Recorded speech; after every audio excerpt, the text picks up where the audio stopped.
For over a decade, a group of hoodlums suspected to be Fulani militias have unleashed the reign of terror on several parts of Nigeria, costing many citizens loss of loved ones, property, and even shelter. Just a few days ago, the same type of hoodlums with the same pattern of carnage expedited a Black Christmas and New Year celebration in some parts of Kaduna and Benue states. This has put the nation's security status into intense scrutiny by both governmental and non-governmental organizations. Joining us to discuss the way forward in the fight against breach of peace in the nation is the National Chairman, the National Youth Chairman, Middle Belt Forum, Adakole Ijogi. Thanks for joining us. Thank you. Thank you for having me. Well, today we'll be talking about... More like the National Youth Coordinator. Yeah, the National Youth... He is the National Youth Coordinator of the Middle Belt Forum. Yes. So let's look at the crisis happening in the Benue State region. It's been over a decade now, like almost 10 years ago since this incessant killing that has been ongoing continuously, and yet no stringent intervention from the government. What comes to mind? Well, I won't lie to you. I'm going to speak as succinctly as possible. Yeah. I'm going to just say it as it is, without sweet coating it. It's really an unfortunate event, especially as the federal government or this particular APC-led administration is a little bit quiet about it. From the different broadcasts of Mr. President or the responses by the presidential spokespeople, it's really unfortunate.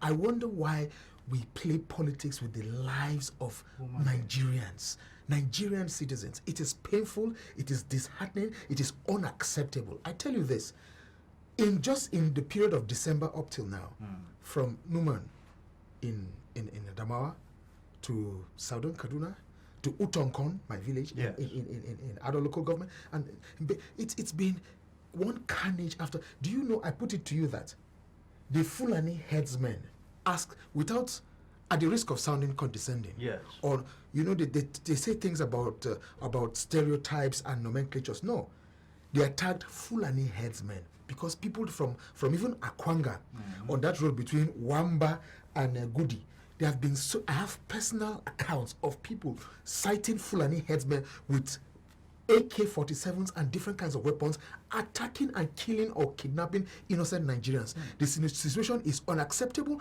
and we shall not accept it, especially in the Middle Belt region. Now, I tell you this, that the thing for us is, if you look at the CIA files, the Security Report Index of the Americans, the Fulani herdsmen, and typed as so, Fulani herdsmen, they are the fourth most notorious terrorist organization.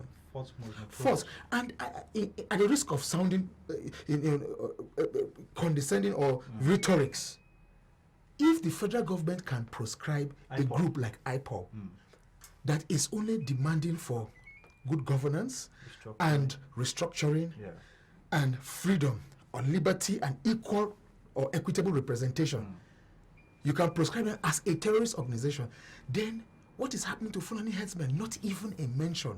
My brother, I tell you, you see, I think the Nigerian people, we as the citizen, we occupy the most important office in the land, which is the office of the citizen of the Federal Republic. Yes. Good. That we should move from this position of saying, hey, yeah, or it has happened to, we shall not accept it.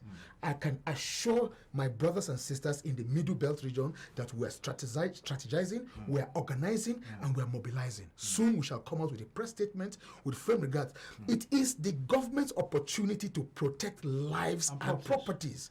If we get up to the point where the government cannot protect lives and property, I mean, we cannot come out to media places like this and every day we are complaining.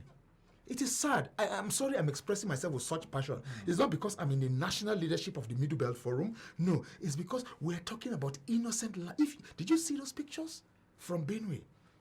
The pictures really from Southern Kaduna, from Numan. A gory sight to behold, I must say. It's really a gory sight to behold. Adakole, as we move on, let me find out for you. Yeah. What can we say are the demands of the Fulani herdsmen? Because for every action, there should be a reaction. And for anything that happened, something must have happened. So now, what can we say are the reason why are the Fulani herdsmen invading those communities? You see, my brother, I will not try to put reason and logic into something that does not exist.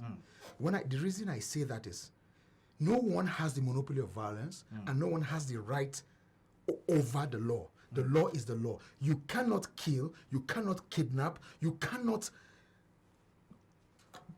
put wanton destruction on lives and properties at your own behest just because you think you are aggrieved, there are appropriate channels for you to seek redress. If you say the Fulani, if you think that there's some injustice done by you by stealing, or what do they call that thing about cattle rustling? Cattle rustling, yeah, that's the right word. Then you should seek redress through the appropriate channel. You shouldn't take, Nigeria is not a banana republic. There are rules and regulations. There is the Constitution of the Federal Republic of Nigeria, and all of us are equal stakeholders in Nigeria. You cannot say that. I asked a simple question when, with all due respect, my father, Chief Audu Ogbe, who is the Minister for Finance, Minister for Agriculture, I said, why do you think that the Fulani people who conduct a personal business need some certain kind of assistance from government? Why? Is the farmer in my village, or the one in Numan, or the one in Abeokuta, or the one in Ikotekbene, have you given them some kind of extra assistance? Why must it be Fulani? Do some certain people have extra citizens as Nigerian more than us? Cattle rearing is a business just like any other business. There's nothing special about it. That you say we have to donate our lands for ranch. You see, the thing about this Nigeria, I'll come to the brass tacks, my brother, answering your question directly. Yes. That we need certain levels of nation building.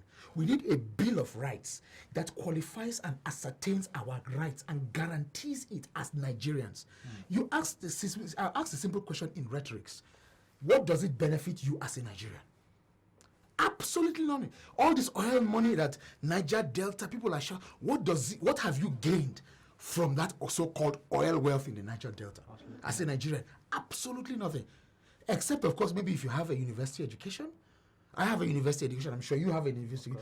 Then you pay little for your university education, because I put it to you that Barack Obama, as U.S. president, only finished paying his university loans in his second tenure as American president.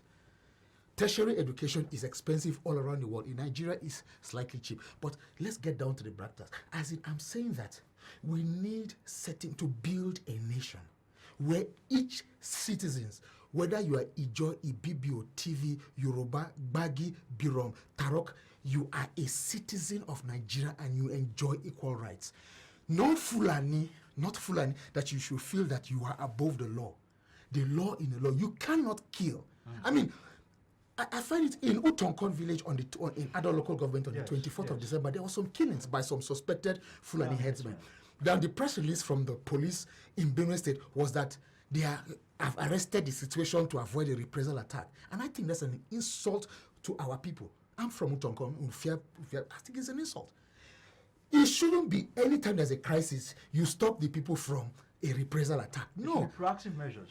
Proactive measures. You should arrest the perpetrators and take them to justice. Yeah. That is what it should be. But you see, that's why I say we really need, some of us talk about restructuring, they keep thinking it's maybe opposition politics, or we're trying to create that relevant political bandwagon. Some also think it's all about kicking out the old people from governance. No, it is not that. Even though I think some of these old people should retire, because you see, the thing about governance is about ideas, injection of new ideas. Strategies. It's about increasing the political space for new ideas to come on development.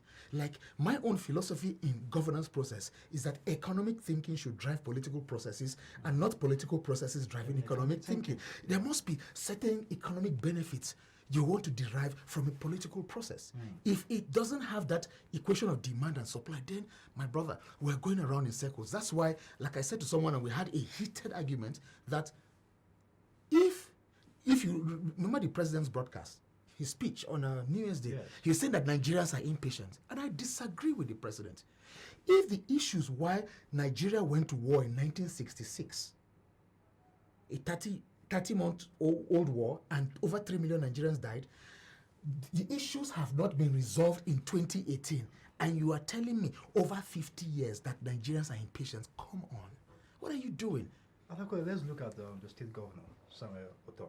Yeah. So far, so good. I want to believe that this is not the first time the Fulani herdsmen are attacking or invading the community in the Benue State. It started from Agatsu, where the governor didn't take it serious, nobody took it serious, and now they attack the governor's local government. Now, do you think the governor, so far so good, thus far he has been insensitive to all these actions?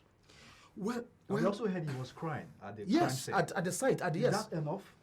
Well, it's good for him to show empathy, which is what I accused Governor El-Rufai of Kaduna of not doing when it happened in Kaduna State. You remember not 2017, 2016, Yes. December, there was Southern Yes, Kaduna was, Southern Kaduna, it was yes. in turmoil. The Fulani herdsmen, they rampaged the place. Anyway, in Benue State, it's good for Governor Otom to empathize. But empathy is not enough. As a chief security officer of the place, it's not good for, it's not enough for him to be weeping on national TV. I think more needs to be done. But you see, unfortunately, we still go back to this restructuring. You call him the chief security officer of the place, yet the director of SSS, the commissioner of police, the NIA director, and all federal security agencies are not under his control. They all answer to Abuja. So when we say restructuring, these are the kind of things we're talking about. Devolution of power. Devolution of power, and ensure that the governor is responsible for the safety and security of their people. 100%. 100%. Yeah, so I agree with you. it still goes back to that Now, restructuring. Talking about restructuring now, I Yeah. want to get your own opinion. Talking about state policing. Yeah. Do you think Nigeria as a country we've reached that state, that level where we can have state police? You see, I will go back to the essence of democracy. The essence of democracy is liberty and freedom. And liberty and freedom, that's the pursuit of liberty and freedom, is not free. And politicians come with this idea or this, I'm trying to use the word, I'm trying to run away from negative words. Let me say they use this insinuation that to give you freedom, it comes at a cost. Of course it comes at a cost, but not at the politician's cost. What I'm saying to you essentially is that state police or non-state police is an issue that pundits always talk about, and to me, I think it is something that we all play to the gallery. You can, when you look at the American model of state police or even the British policing system, you know that what we are having right now is a colonial policing system that is ineffective. I mean, my brother, their emblem of the police, I've said this before, is an elephant. What's an elephant supposed to do? Is it not to crush? No, that's not the idea of security in the 21st century. I'm saying that the police need to be restructured. And we as a people, we can agree to what form of governance or governance model we want to run. We can move some certain things and say these are federal police, and then some certain are state. It's simple disagreement. Things like theft, things like arson, things like small crimes should be left for the local police. The bigger crimes should be that crosses interstate boundary should be. It's a simple. Don't mind all these politicians. That's why some of us are interested in the political process, so that we can change these things and change the narrative. Yes, and change the narrative. As we begin to round up, Adakole, yes, I want to get your opinion, your advice rather, to President Muhammadu Buhari as concerning Fulani herdsmen, and as a president, he has not come out openly to. He actually gave he said something on Twitter through his special advisor on media and publicity, but. Do you think that is enough? Because I, for one, I think that is not enough. It goes beyond press statement. It goes beyond releases. My brother, I will tell you. Now is action. I will tell you, first and foremost, the Nigerian electorate did not elect Garba Shehu and what's his name? Femi Adesina. We didn't elect him. We elected President Muhammadu Buhari. Even though I didn't vote for him, but Nigerians, majority, I'm a Democrat. Nigerians elected him. He's our president. He should speak to Nigerians. Exactly. And then the issue of the Fulani herdsmen is, forget the fact that he is Fulani. He's not president of Fulani or president of Katsina. He's president of Federal Republic of Nigeria. He should speak to Nigerians. And then he shouldn't speak to us in rhetorics and punchlines and political brickmanship. He should tell us about what he intends to do to stem the tide. According to the CIA American Security Report, they are the fourth most dangerous terrorist group next to ISIS. Next to ISIS.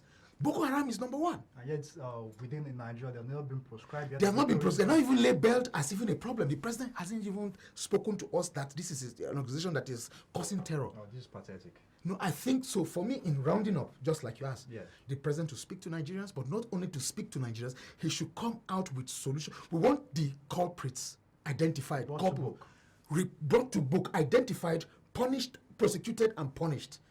And we need him to make an example of them. In short of that, it is completely unacceptable. We will resist it, especially as from the Middle Belt, because the thing is about resources. I'll come back to it. It's about land resources. If you look at the desertification, the Fulani herdsmen, they're pushing downwards for vegetation, and because from the Sahel to the mangrove and for vegetation, and unfortunately they are using some of their brothers, because there's Fulani in Chad, there's Fulani in Sudan, there's Fulani in Mali, and you have this route where they follow to graze their cattle. They're using some of those notorious ones because of the failure of governance in Libya and Somalia and all those other places. So there's slight arms. There's slight arms. So it is unfortunate. We need to protect the lives of our people. And this government is being very irresponsible with the protection of lives. Boko Haram is not the only insecurity threat that we have. Yes, Boko Haram has been degraded, but it's just been degraded as in boots on ground. But I tell you, we also hear they need $1 billion US from the ECA, the circular account, to fight Boko Haram. Well, I'm sure we'll go into that some other day. All right, I've been speaking with the National Youth Leader Middle Belt Forum, the person of Adakole Ijogi. Many thanks for joining us on PTV Primetime News tonight. I must say for having me. Your analysis are so perfect. Thank you. All right, you see on to PTV Primetime News. We shall